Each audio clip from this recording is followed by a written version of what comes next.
The reality is that what occurred in Washington D.C. Yesterday and the law enforcement response just highlighted the disparity in terms of the way that black people are treated by the law enforcement criminal justice system and how white people generally are. There's literally no way that thousands of Black Lives protesters could have even gotten that close to the Capitol, much less into the building. And if thousands of Black Lives Matter protesters, and I say protesters as opposed to a mob of rioters, which is what you had taking place yesterday, and these people in many instances were armed. That is our white friends who were protesting. There's just no way that the outcome would have been as painless and as bloodless as it was in this particular instance. What will it take for the US to sort out this racial disparity? Does the incoming Biden administration help, or does this come down to police commissioners and variances between state to state? Well, the United States is interesting because it is there's jurisdictions on a statewide basis. But the point that you're referencing was actually focused upon by Alexis de Tocqueville, who came from France to in the 19th century to look at to examine what was going on in this place, the new United States.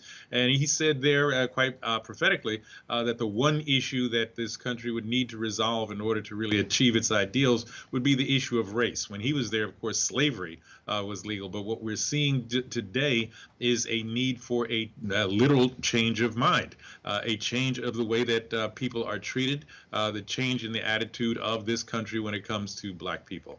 And we're just not there yet. And you see it, you saw it yesterday. And you're in Europe and you can see it. There's people here in the United States who will still say, well, no, they were peaceful, and no, they weren't peaceful, and no, they had no right to invade the Capitol building. And again, if black people had done it, it would have been a very different and bloody outcome, to be sure. When you look at some of the polling, sorry, you can see that armed forces personnel in America, as well as police officers, are more likely to vote for Donald Trump. Do you think that has allowed this discrepancy in how white people, black people, different minorities are treated? Well, no, because this whole matter predates Donald Trump. Donald Trump is a symptom. He is not the disease itself. And what we're seeing, is again, and as I said before, it's a literal mindset. Now, mindsets do change in countries. You do see, people who, for one reason or another, were at odds for many years. And centuries in some instances, able to reconcile.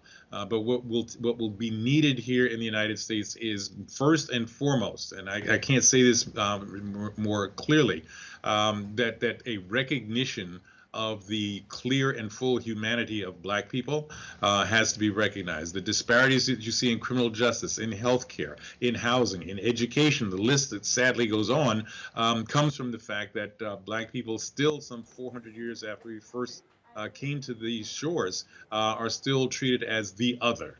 And as long as people can be considered the other, they will always be treated poorly. What does that say about modern America, that the fact that racial disparity is such an issue, considering it was still an issue 150 years ago? Well, yeah, and as I said, it goes back 400 years. But I think also, let me be very clear: the United States is not alone in treating some segment of its population as the other, which is why we've seen, just massive inhumanity take place from time to time. You know the examples that took place in Europe during World War II and the Holocaust, for example, where Jews would be treated as the other. We see the examples taking place in the Middle East right now, where Palestinians are treated as the other. We see it in Muslims being treated as the other in India. This notion of racial disparity is not an American problem; it's a human problem. And we have it obviously playing out for the whole world to see. But we should be very clear that it is a human problem, it is a global problem, and needs to be resolved whenever and wherever it takes place. That notion of if I see you as the other, I can justify any mistreatment that is visited upon you, and that has to change. That has to change.